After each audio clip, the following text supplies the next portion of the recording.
But first of all, in this lecture this morning, we're going to look at the acid-alkaline balance. What is the acid-alkaline balance? The acid-alkaline balance is on the pH scale. What does pH mean? pH means potential hydrogen. Because when you dissolve acid in a solution, it gives off hydrogen ions. So when you test how acid a solution is, you're actually testing how many hydrogen ions are in the solution. So let's have a look at this acid-alkaline scale, because every body fluid has a reading on the pH scale. Up this end is the acid, and the reading is 0. And up the other end we've got alkaline, and the reading is 14. And in the middle we've got neutral. Neutral has a reading of 7. Most water should be neutral, neither acid nor alkaline. Blood has a reading on the pH scale. The reading of blood is between 7.35 and 7.4. All blood is within that scale, because if blood pH goes up to 8, the person will go into a coma and die of alkalosis. If blood pH drops down to 7.22, the person will go into a coma and die of acidosis. So as you can see, there cannot be much variation there. Now, I've said this a few times this week, that the body is continually working to keep you alive. You were designed to heal. We don't have to worry about the pH of our blood, because it is within that scale. There are 2 organs in your body that are constantly working to keep it within that range. One is your lungs. Did you notice this morning when you started climbing a hill that you started to breathe deeply? The reason you start to breathe deeply is because your muscles are burning up a lot more oxygen, and they need more oxygen, thus breathing deeply to get more. But one other thing's happening. As the oxygen's being burnt in the little energy cycles in the cell, the gaseous waste is being given off, carbon dioxide, and as carbon dioxide builds up in the blood, it creates an acid condition. So the breathing deeply gets more oxygen to alkalize, more carbon dioxide out to keep that balance. In fact, we don't choose to breathe deeply going up a hill, do we? It just happens whether we like it or not. So your lungs help to keep the acid-alkaline in the blood at the right level. The other organ is your kidneys. And your kidneys balance the acid-alkaline in your blood in quite a fascinating way. Let me show you. This is the little Bowman's capsule. We drew it the other day, the little filtering unit. And there are 1 million in each kidney. These are the tubules where the waste is taken away. There's the filtering units. So the blood goes in. The blood weaves around the filtering units and comes out, and it weaves around the tubules. 1,800 litres of filtrate is filtered out of that little Bowman's capsule in a 24-hour period. That's out of your 2 million little filtering units. 1,600 is reabsorbed approximately, because approximately 1.5 litres is urinated out. So it's in this reabsorption section of the kidney where the tubules weave around is where the pH is balanced. If the pH of the blood is getting too acid, it is here that extra acid is dropped into the tubules to be urinated out. But if the pH of the blood is going too alkaline, then the blood will pull extra acid out of the tubules and back into the blood. And in that way, the kidneys are constantly monitoring the pH of the blood. So you don't have to worry about the pH of your blood. It is in this reabsorption section where pH is balanced. It's in the reabsorption section of the kidneys that blood pressure is balanced, that water and salt is balanced in the body. So the kidneys are an amazing organ. They're not only filtering the blood, but they have a lot to do with what's called homeostasis, or keeping the precision balance in the body fluids. So we don't have to worry, as I mentioned previously, about the pH of our blood, because these 2 organs are constantly balancing the pH of the blood. The pH of the blood cannot change, as you can see, but the pH of the cell can change. The pH of the cell should be approximately 6.5. That's very slightly acid. Why is that? The most acidic substance you can get is sulfuric acid. On the scale of speed, sulfuric acid travels at the speed of light. The most alkaline mineral that you can get is calcium. And on the scale of speed, calcium does not even move. The hydroponic gardener, he's constantly testing the pH of the water that his plants grow in. Because if the pH of the water goes too acid, the roots burn. If the pH of the water goes too alkaline, then the farmer doesn't get the speed of uptake of minerals out of the water and into the plant. You see, it's dependent on speed. The gardener's always testing his soil, and he aims for a pH of 6.4. We looked on Monday. We come from dust, we go back to dust. We're dust. It's interesting that the pH of the cell and the soil are very similar. Slightly acid, so you get the speed of uptake of the minerals. Here is the cell.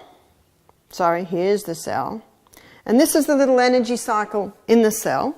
And the glucose goes in, and there are 1, 2, 3, 4, 5, 6, 7, 8, 9, 10, approximately chemical reactions before the energy comes out. If the pH of the cell goes too acid, those chemical reactions are too fast.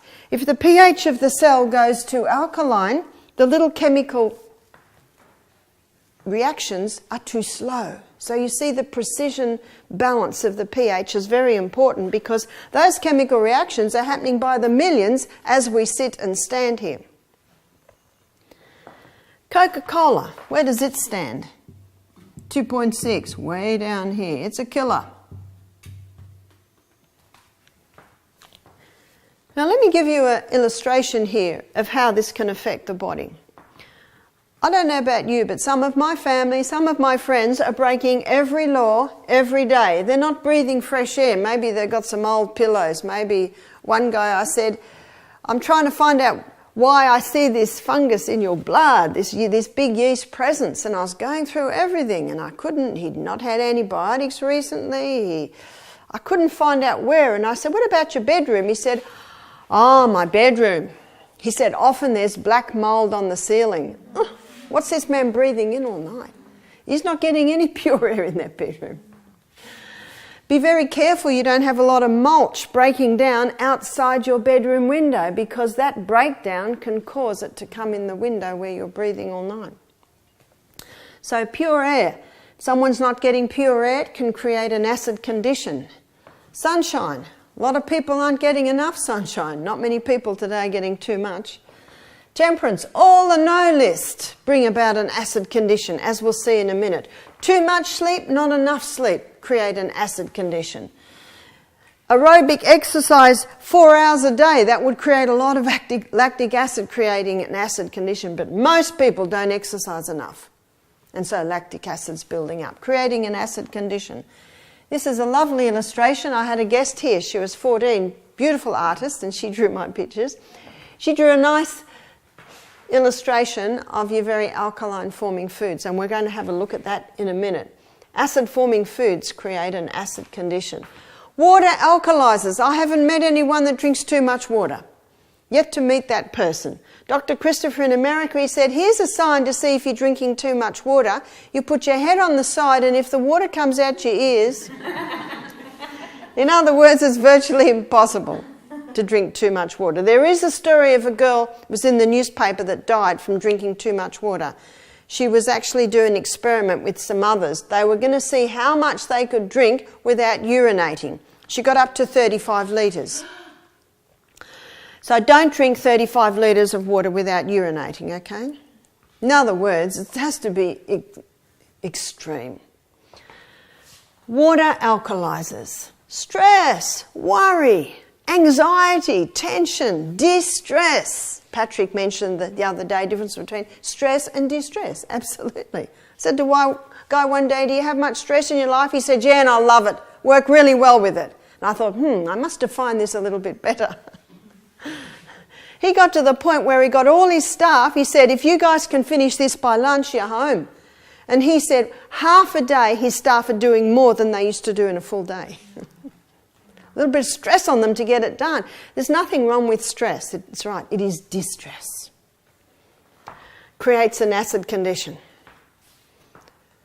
Some of my family and friends are breaking every law every day. Lungs and kidneys are battling to try and keep the pH of the blood going well, as it should be. And then, oh no, can of Coke goes in. Or a cup of coffee with 3 teaspoons of sugar, fairly equal. Lungs and kidneys were already being challenged. The scales are tipped. Blood pH starts to drop, 7.35, 7.34. Alarm bells go off. The last resort buffer system is called on. Calcium phosphate is pulled out of the bones into the blood in a form it should not really be in the blood, but it's a crisis. We're trying to save the life. Blood pH immediately starts to balance, 7.34, 7.35. We're safe, but at a cost. We now have this calcium phosphate floating through the blood in a crystal form. What's the body going to do with it? It'll settle on the bone as bone spurs. If you say to the doctor, what's this bone spur? Where's it from? He'll say it's a calcium deposit, which is right. What's the next question? Why has the body put it on my bone and not in my bone? And because doctors don't study nutrition, a lot of them are unaware that it's because of what I was just telling you. Some of my friends are doctors and they know a lot about nutrition, but they've done their own research. A friend of mine told me recently, she said, they're starting to put a little bit more nutrition into the doctor's 7-year med course. I said, great. Because they take the Hippocratical oath, but you know what Hippocrates said? Let food be your medicine and medicine be your food. I think a lot are being challenged because the medication's not doing it, as we all know. What else happens? Bone spurs get built up. And you all now know how to get rid of a bone spur, don't you? Castor oil compresses.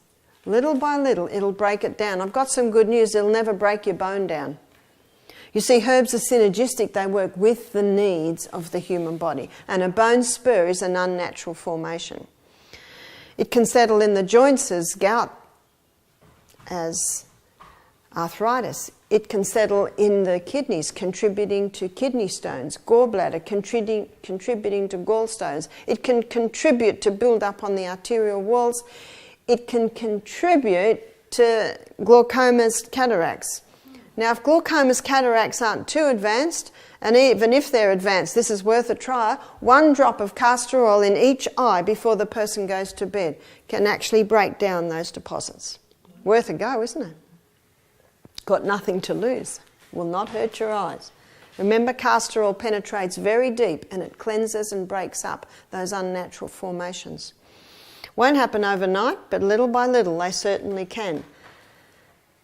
I think that what I have just told you is a very good illustration of Newton's third law of motion. To every action, there is an equal and an opposite reaction. The Coke created a very acid condition. That's the action. The reaction from the body is to pull the calcium out, to negate it, and then we've got the results of that. I read in an old book one day, and I'll share this sentence with you because I think it says it so well about Newton's third law of motion. This law never ceases to act as nature's equalizer, setting in motion compensatory forces to remedy every imbalance. Isn't that the true cause of disease? The body reacting to an action. It's the law of action and reaction. But what affects the pH probably more than anything else is the food that we eat. Let's have a look at the effect of the food that we eat. I'm going to make a list of alkaline forming foods and I'm going to make a list of acid forming foods. The most alkaline forming food is the lemon. And you might say, lemon is acid. You're right. You test the lemon, it is acid. Acid where it should be, in the stomach where that should be acid. Because only in an acid environment can those enzymes work that break down your protein. But when the lemon is split into singular structures absorbed into your little villi, gets into your blood, goes to the liver, and the liver sends that glucose from the lemon to the fuel to be burnt as fuel. Let's follow that little molecule of glucose way down into the energy cycle in the cell where it is burnt.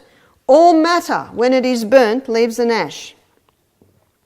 And the food we eat, when it is burnt, inside every cell in the body is no exception. The lemon leaves an alkaline ash. The food that I will write here will leave an acid ash. How so? It's to do with the mineral content of the food. So lemon is high in your alkaline minerals, which are calcium, magnesium, sodium and potassium. So these foods, especially the ones that I'm writing first, I'm writing the most alkaline down to average alkaline, are very high in your alkaline forming minerals. The second is the dark green leafy vegetables. Dark green leafy vegetables are the highest form of the magnesium. When you see dark green veggies, you know what you immediately think in your mind? There's my magnesium. There's my magnesium. When I did my nutrition course, I was astonished at the amount of minerals that you'll find in your dark green leafy vegetables. Remember that vegetables are high in fibre, high in minerals, low in sugars. Your fruit is high in fibre, high in sugars, low in minerals. And that's why when you broke your fast yesterday, you broke your fast on a vegetable meal, because we needed to bring in the real alkalines for the first meal. Dark green leafy vegetables. Aussies are getting better, aren't they? About 15 years ago, when I was a single mother, I was growing a big crop of cos lettuce. I didn't realise it was going to get so big. But we're in this little original homestead on a big property, and there was cow manure everywhere. So I used to pay my children, I don't know, $2 a big load of cow manure, and I had heaps.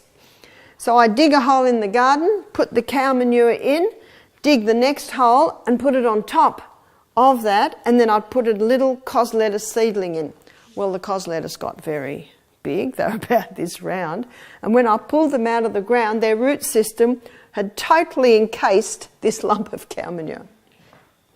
Now these were great cows, they weren't fed any rubbish, and this is one of the problems with some manures today, is what the chooks are being fed or the cows are being fed.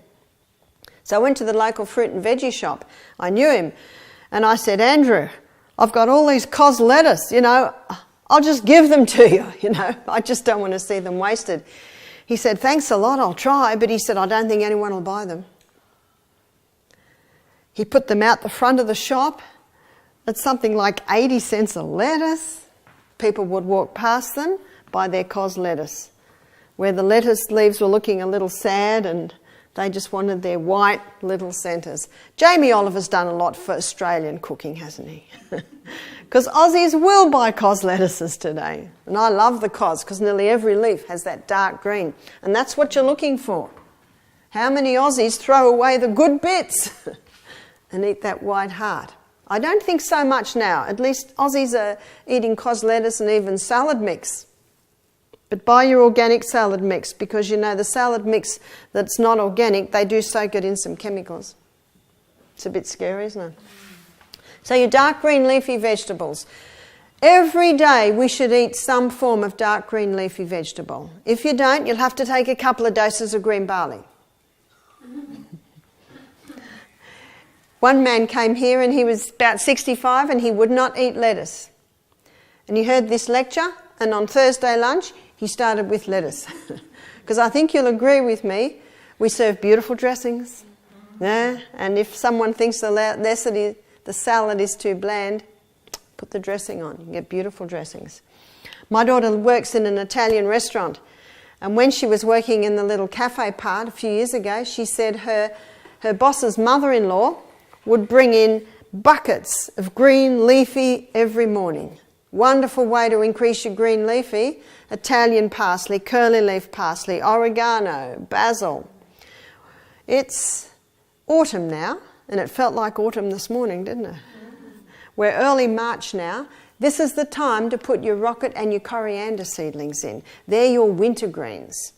Don't put your basil in now, the frost will kill it. We're still eating basil. We've got a beautiful basil plant that we've been using to make the pestos that we had yesterday. What a nice way to eat dark green leafy vegetables as pesto, eh?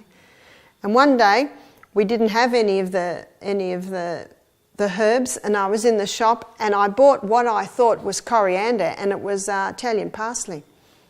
Well, we just made the pesto on that. Put a little bit of dried basil in, and that was just as nice. I haven't met anyone who doesn't like the pesto.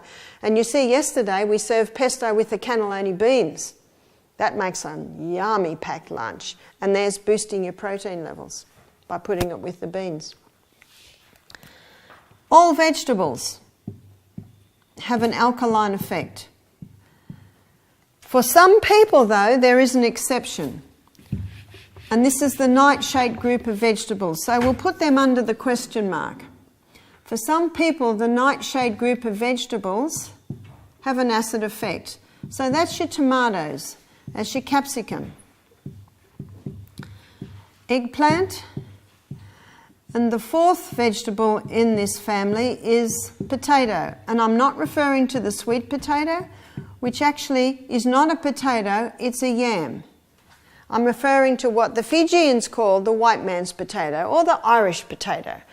All of these vegetables are part of the nightshade family. And it appears that if someone has an inflammatory condition in their body and they eat the nightshades, it increases the inflammation. Dr. Norman Chilvers, he wrote a book called The Chilvers Diet, and the whole book's basically on the nightshades. And he shows how eliminating the nightshades when someone has, say, arthritis, can help to heal from arthritis. We had a couple come here a few weeks ago, or it was probably a couple of months ago now, and they were from Adelaide. And they were in their late 60s, they both had arthritis, both aches and pains were coming, they booked themselves into aged care. And a friend gave them my DVDs, and they heard about the nightshades, the lifestyle. So they thought, what have we got to lose? The lady stopped the nightshades, they started exercising, drinking more water, having a light evening meal, stopped the coffees and the teas, both lost 10 kilos. The lady said all her arthritic pains went and the joints started to go down. They got a new lease on life. They said, what are we doing in this old folks' home? So they got in their car and decided to have a bit of a holiday. And halfway around their holiday, they stopped in here and did a week here. And this lady, you could not take the smile off her face. She said, I'm so excited. I thought my life was going into the latter, slower years of life. She said, I feel better now than I even felt in my 50s. You see, there is a formula, and if you abide by the formula, you will get the results. She said, do you think I could start eating some of the nightshades? I'm not sure, I said. Who will tell her? Her body will tell her. Absolutely right. One lady conquered her arthritis, started eating this, and in 1 week it was all back. I said, well, maybe the body's saying half a tomato 3 times a week. Maybe the body's... You see this? No one can tell you what your body can tell you. When my mother was 51, she died a cripple in a wheelchair with rheumatoid arthritis. So I know I have some strong inherited tendencies there. But remember, genetics loads the gun, but it is lifestyle that pulls the trigger.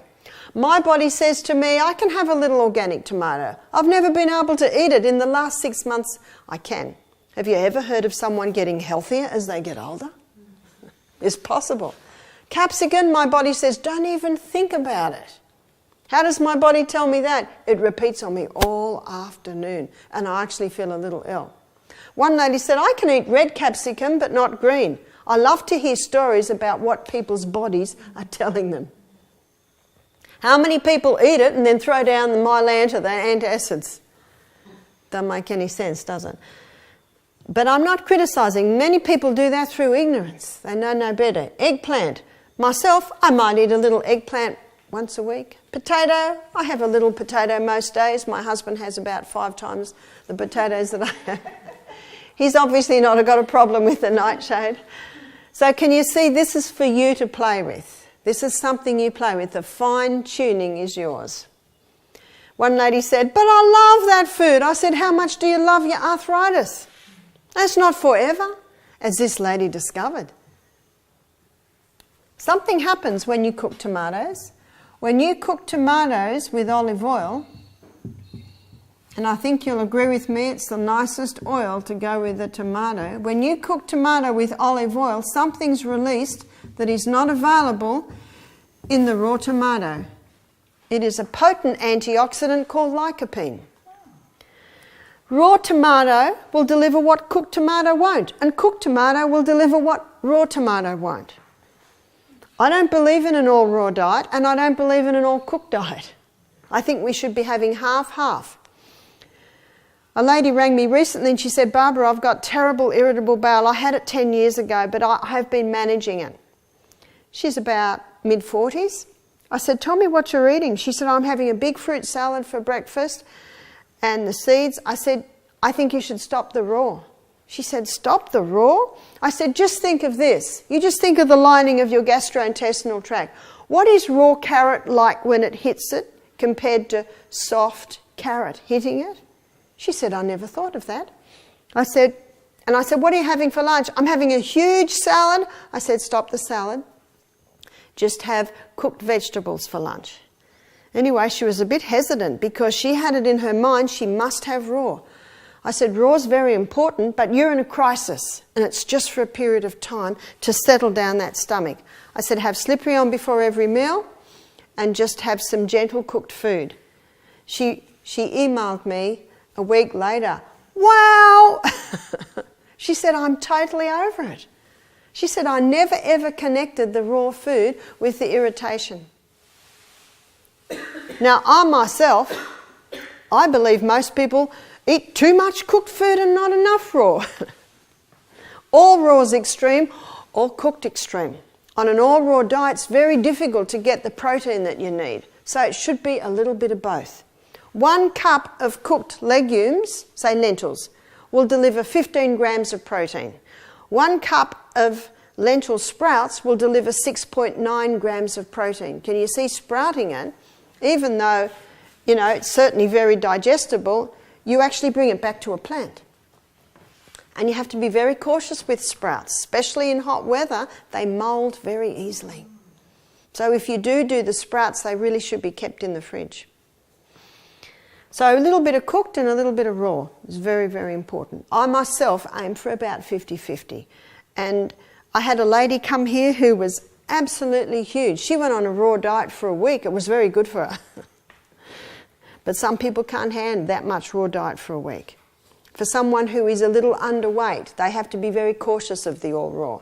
Lady rang me from New Zealand. She's got breast cancer. She's conquering breast cancer. And she's been managing it very well for about 6 years now. She's very tall and very slim. And she'll be in her 70s now. She said, Barbara, I've been reading up on raw diet. I think I'm going to give it a go. And I said, be very cautious because you are just right on the weight. Any more and she would be underweight. I said, it's possible that you'll lose weight and you'll lose energy and you won't be able to get your protein. She said, I hear what you're saying, but I've been reading more on it and it sounds fantastic. You know when you can read a spiel and you think this is it? She emailed me a month later. She said, I've lost a lot of weight. She said, I've just got no energy. So we had to come in quickly with protein powders every meal and try and build her up again. Whereas the lady who was about 120 kilos, she went very well on the all-raw diet for a period of time. So sometimes you'll do things to the body just for a period of time because of a certain condition. That's where you use it like medicine. So how do you know what you are? If you love this food, if it sits well with you, if you don't have arthritis, I'll say you get a tick. It's like the lady that said, I love that food. I said, how much do you love your arthritis? So not forever. My daughter Julia works she manages basically an Italian restaurant. She's hoping and praying she doesn't have my genes because she eats and cooks and this food all the time. Well, I was 30 when I gave birth to her and I was actually going pretty good by then. I'd stopped the marijuana, stopped the alcohol, stopped the tea, stopped the coffee. Maybe I gave her a better gene pool. Isn't that interesting? It's what you do to your body before you give or before you conceive that has a lot to do with the gene pool that you give your children. She's, how old is she now? She's 38 now and still enjoying this food, so maybe she can do it. Fruit. Fruit has a question mark. One lady said, fruit's good. I said, fruit's fantastic. But for some people, they need to go easy on the fruit.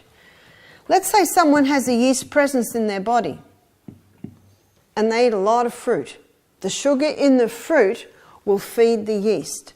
And by consuming the sugar in the fruit, the yeast gives off acetic acid. It gives off lactic acid. It gives off uric acid. And it gives off alcohol, creating the very condition that yeast fungus love to thrive in. That can bring the pH down to 5.5. And in a 5.5 environment in the cell, this is where fungus thrives. It's also where cancer thrives. This scale is logarithmic, so the drop of 1 point has quite a dramatic effect in the body. The drop of 1 point means 60% less oxygen available for the cell. Woo! Remember, cancer cannot thrive.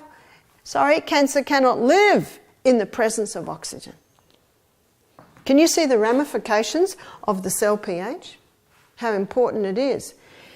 It's the precision balance that your body runs at. And your body's constantly trying to get your cell pH at 6.5. And as we go through this, you will see how you can do it. So if someone has a yeast presence in the body, I would say reduce the fruit right down. Maybe even just to Granny Smith apples and grapefruit. I think everyone should go on an antifungal diet in winter because that's when the Granny Smith apples and the grapefruit are at their best. Would do everyone well to have a midwinter yeast cleanse in their body. Almonds. Almonds are called the king of all nuts, and they deserve the title because they are the most alkaline nut. They are the nut that is the highest in protein. 26 grams of protein to a cup of almonds. I don't suggest you eat a cup of almonds. I was at a conference one day. It was an advanced medical symposium, about 150 dentists, doctors, nutritionists, and I was sitting next to a nutritionist, and she just had lunch and she's eating this meat and she's trying to get it in, and I said, not enjoying it? She said, I hate it, but I have to eat it to get my protein. I said, really? Have you tried vegetarian? She said, I did. I was eating a cup of almonds a day and I got an allergy to them. I said, what about the legumes? So in this advanced medical symposium, I'm writing down a program for this nutritionist of how she could do it on a vegetarian diet. So almonds are great, but don't overdo them. They are also very high in calcium. They're also very high in iron.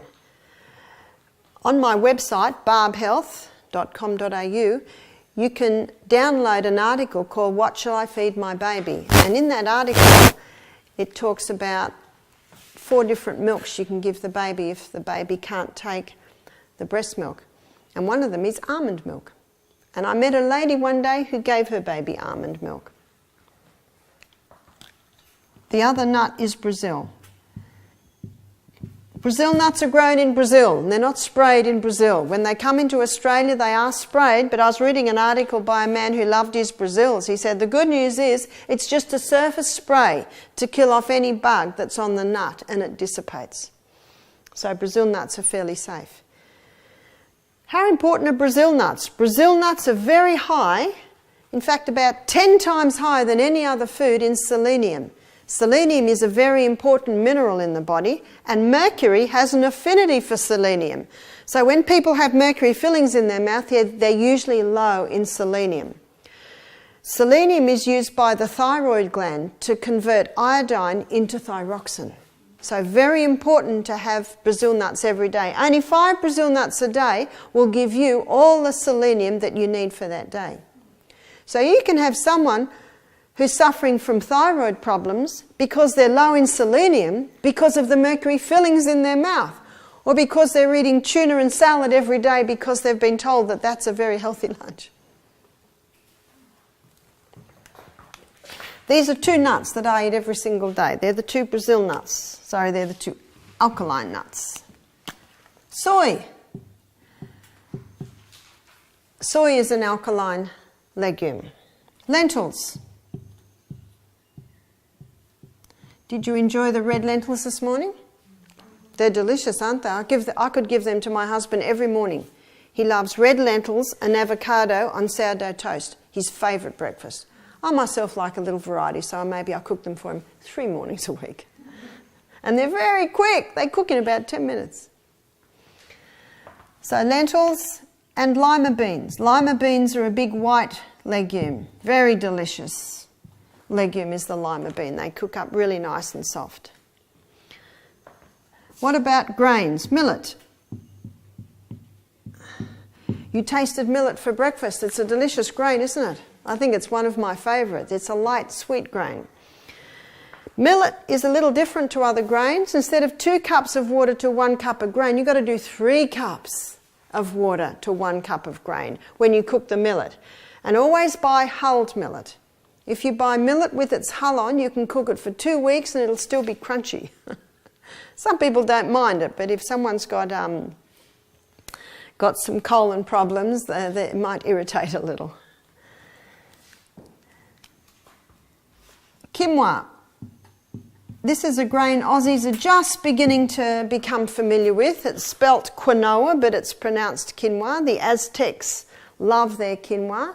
Aussies are starting to get familiar with it because it's a gluten-free grain. So is millet. Buckwheat. It's interesting that your alkaline grains are all your gluten-free grains. The Russians and the Polish love their buckwheat. A lot of Aussies don't because it's a little bit strong, but a very nice way to get used to buckwheat is to buy buckwheat pancake mix from your health food shop. Makes a nice pancake. Spelt. One lady said to me, "How do you spell spelt?" That's how you spell spelt. Some say spelt is what wheat used to be. I don't know. I cannot confirm that. I was talking to a Polish lady one day. She said, "Oh, we've been eating spelt for centuries." Spelt is very similar to wheat. Spelt does have gluten, but it is a less complex protein structure. Let me show you. This is the protein structure of wheat. Very complex protein structure. So there's wheat. You see the gluten part of the wheat is the protein part of the wheat. This is the gluten or the protein part of spelt. It is less complex. It's quite simple. And when you turn your spelt grain into a bread by the sourdough method, so making sourdough spelt bread, that breaks the protein complex down even simpler. People with celiac often cannot handle spelt or even spelt sourdough bread, but people who are gluten sensitive or gluten intolerant, they can handle the spelt. And some cannot handle the spelt, but they can handle it as a sourdough. And that's why, because a sourdough bread contains microorganisms, wild yeasts and Lactobacillus acidophilus. It's the wild yeast that breaks down the protein structure in the grain, and it is the Lactobacillus that consumes the waste from the breakdown from the yeast. So when you eat sourdough bread, you're actually eating pre-digested grain. It's a lot easier for the stomach to break down. Why are so many people gluten intolerant? I would say 75 to 80% of guests that come here are either sensitive to gluten, gluten intolerant, or the severe sign is celiac. Why is that? There are 4 reasons. One is babies are being fed starch too young. Strange things are happening today. People are feeding babies food and human beings, adults, are drinking milk. Isn't that strange? We don't think it is because we're so used to it. It's only the last 100 years that babies are being fed food.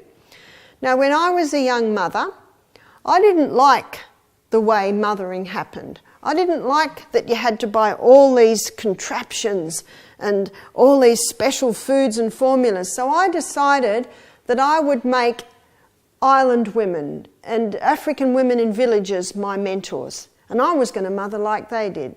I slept with my babies, I breastfed my babies, I carried my babies in slings until they could walk, and I didn't feed them. And I didn't feed them because they didn't have teeth, because that defied reason to me. I thought babies should not eat until they can sit, till they can get the food, until they have something in their mouth to chew it. Does that make sense? You know, there's been a death, no one attended the funeral because no one knew he'd died. It was the death of common sense. Isn't that right? We may not be doctors, but we have common sense. So that's what I did. My babies had lots of wet nappies, they were happy, they were well padded. I thought, they are not giving me any sign that they need any more. Some people want their babies to sleep through the night. Well, my baby slept through the night from about 2.5 years. And I just slept with them. And if they woke, I just stuck them on. And people would say, give them something at night. They'll sleep through the night. Give them something at night. They're so knocked out from this food that they can't digest that they go... Bit scary, isn't it? The fact is that the first teeth are the 4 up the top and the 4 down the bottom. They're tearing teeth. And they come when a baby's between 7, 9, 10 months of age. The next teeth are the molars. The molars come through here and they appear between 14, maybe 20 months of age.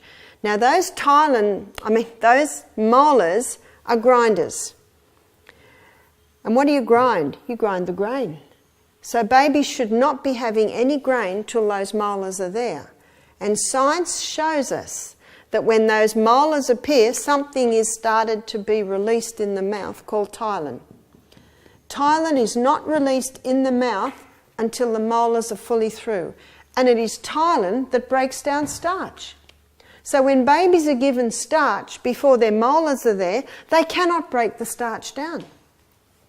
I first heard about this when my daughter Emma was in hospital with whooping cough. She was admitted for 6 weeks. Whooping cough when she was only about 6 weeks of age. And I got to know this male nurse. By the way, my daughter was the worst case they'd ever seen. She got to spasming without coughing. She was preemie, so she was this tiny little thing. When she finally was dismissed from hospital, discharged, she was 4 months old and she was 7 pounds. They didn't expect her to live. And she was under immunisation age. So when my next child was born, I immunised him at 2.5 months and then he got a terrible reaction. So one of my children got whooping cough, the other one got the reaction. What I know now, I don't advise immunisation at all because if the body's designed to heal itself, it doesn't need that. But in hospital, my baby got so sick, one day one of the male nurses came through and he saw her arm waving. And this surprised him because Emma just lay there. The only time she moved is if she was coughing. And he went up to her and she's bright blue and she's just spasming. And he immediately pushed the buzzer and gave her mouth to mouth and it saved her life. Now I got to know this male nurse quite well, and he was in charge of the malabsorption syndrome ward in Camperdown Children's Hospital. He said that ward is full of babies who are fed starch before they've even got teeth. Starch before they've got the molars with the Alkaline. And he was very strong on it. Now Emma's 35, this is 35 years ago. So I got that message very young. He said babies should not have starch till those molars are there. Now you read most baby feeding brochures. Who wrote them? Turn it over. Heinz Baby Food. What are they going to tell you? And then there was a message came out, breast milk doesn't have enough iron in it after 6 months of age. Only the first 6 months does breast milk have enough iron in it. So you've got to feed the baby food after 6 months of age. And so I read this article in an ABA, Australian Breastfeeding Association article, where they got all these babies and they gave them the exact amount of iron as a supplement that was in the breast milk at the first 6 months. They all got diarrhoea. You see, God didn't make a mistake, hey? And that's the beauty of breast milk. Breast milk, when the baby's 2 weeks old, is perfectly designed for that baby's needs. Breast milk at 6 months, perfectly designed. Breast milk when the baby's 2 years old, perfectly designed. The breast milk changes as the baby grows. You can never get another milk to do that. So I didn't feed my babies food. James, he's 34 today, built like this, you know, biceps like my thighs, master builder, smart guy, strong, healthy, fit. He did not eat any food till he was 16 months old. My daughter Emma, she did the same with her babies. She had twins, running round, this tall, running round, little toddlers, and they'd never even tasted food. You'd never hear that, do you? She said, one's got the teeth, the other hasn't. I'm not going to give it to one until the other's got their teeth. And it certainly didn't hurt these little girls. Breast milk is perfect. And the baby should be the guide. When the baby can sit, when the baby can feed itself, when the baby has a good set of teeth to be able to chew the food. Does that make sense? Makes total sense. What's happening is, we're getting adults in their 30s, 40s, 50s developing gluten intolerance because of what they were fed as babies. So that's one of the reasons we're seeing so much gluten intolerance. Malabsorption syndrome is set up in the gut because this starch is coming down and it hasn't been broken down. Number 2, Aussies overdo gluten. Let's have a look at how many of these foods have gluten. Most cereals, all breads, all cakes, all pizzas, all pies, all pastas. The majority of the food that Aussies eat is gluten. Let's have a look. Wheat bix and toast for breakfast, cake biscuit mid-morning, sandwiches or pies for lunch, cake biscuit mid-afternoon, pasta, pizza for tea. What's that? 100% gluten. It's just overdoing the gluten. Number 3. Most wheat in Australia today has been hybridised to produce more gluten. Why? Well, then the pasta doesn't fall apart. Then the bread doesn't crumble because gluten gives it its elasticity. So if you have a look at grain in its natural state compared to grain today, today's grain has sometimes 3 times the gluten as it had in its traditional state. And the 4th reason is most grain today, most wheat today is grown with superphosphates. We had a wheat farmer's wife here, only about 3 months ago. And I was asking her, she said, yeah, they all grow it with superphosphate. We don't do it anymore, we just lease out our land, but they grow it with superphosphate. Superphosphate produces show ponies of vegetables, of grains, look good, but it doesn't have the minerals. Too much phosphorus, which is an acid-forming mineral. You see, when superphosphate's put in the soil, it kills all the microorganisms in the soil because it's so harsh. And it's the microorganisms in the soil that are responsible for pulling the minerals out of the soil and putting it into the plant. So when the human being eats that wheat, it doesn't have the essential minerals that are necessary to break down the gluten. So they're the 4 reasons why we're seeing so much gluten intolerance. So very important, if you know a mother, download the article on my website and just say, read this. Yeah? What was that called again, that website, Barb? Barb Health. The website is Barb Health, www.barbhealth, BARBHEALTH, barbhealth.com.au. All your seeds are alkaline. Down here we're getting to neutral, which is most of your oils, maple syrups, honeys. They're about neutral. The most acid-forming substance you can put into your body is the pure crystallized acid that's extracted from the sugarcane plant. A green leafy food is sugarcane. It is not acid-forming in its natural state. But when you extract that acid called sugar out of it. Have a look at where Coke is. Meat. Meat in its nature, when it's broken down to food and taken into the energy cycles in your cell, is very acid forming. Aged cheese. What's the blue in the blue vein cheese? The blue in the blue vein cheese is mould. So all your aged cheese, they have their flavour because of the yeast. Let me put a distinction here between aged cheeses and fresh cheeses. Fresh cheeses are a pH of approximately 7. So there's your feta. And you can get some very nice goat fetas now.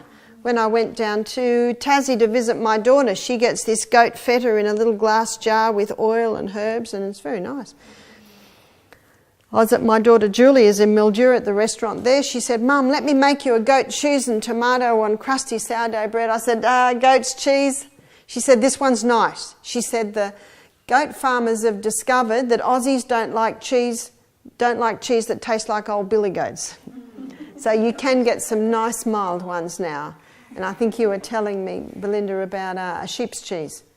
Yeah, you can get some nice sheep's cheeses too. So your feta, your ricottas, your cottage, they are all fresh cheeses, so they don't have the yeast component, so they are in a pH of 7. The biggest concern, of course, about these cheeses is the cows that they come from. But if your family wants to eat cheese, put some feta in the cheese drawer and not your aged cheese. And this week we're showing you how you can make some quite nice cheese alternatives with nuts and seeds.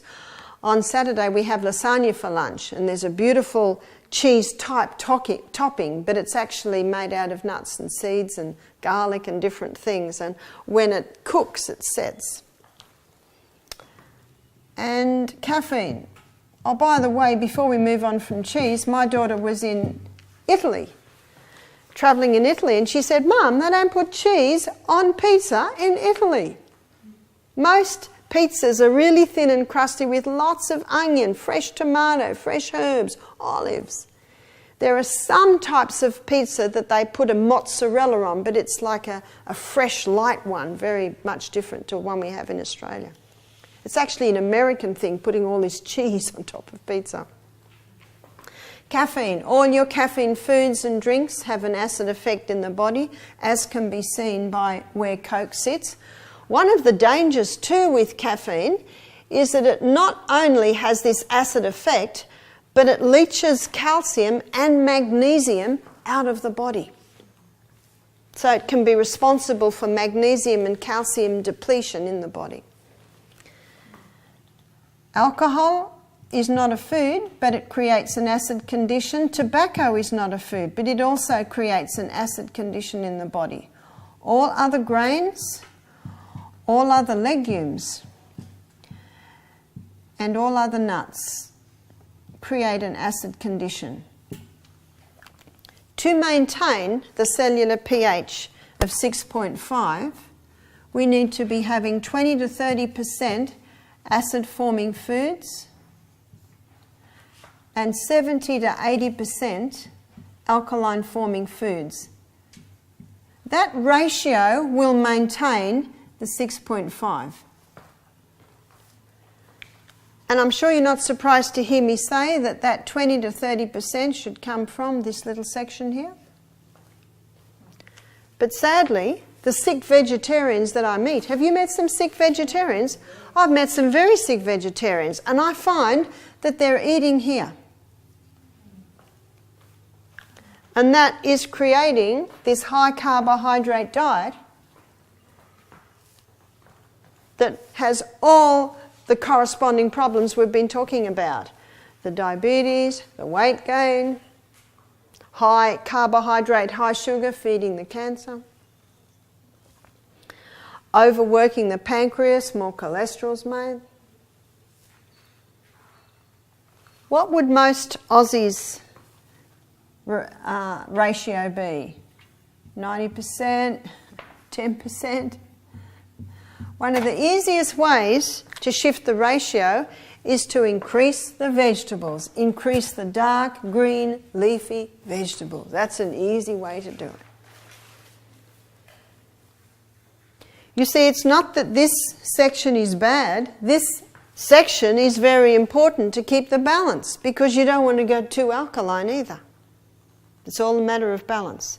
The meals that we will be serving you will be an illustration of how you can do it. And the easiest way is just to increase your vegetables and your dark green vegetables. You can actually bring some of these grains over to here a little bit more by culturing them in the sourdough method. So when you eat sourdough spelt bread, well, it's already some alkalizing, but it'll shift it up to more alkaline. You can get sourdough wheat bread, sourdough rye bread, sourdough spelt bread. It's just the process by which the bread is made and rises.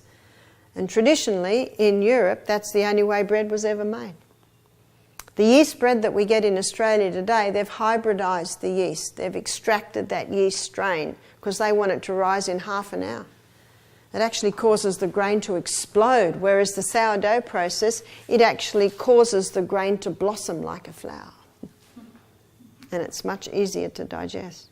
You can eat sourdough bread hot out of the oven, but you cannot eat yeast bread hot out of the oven. It's indigestible. So again, it's going back to the old ways, isn't it? The old traditional, tried and true ways. I'm going to give everyone a break now. Please have a 5-minute break, and when you come back, we're going to look at fantastic fats.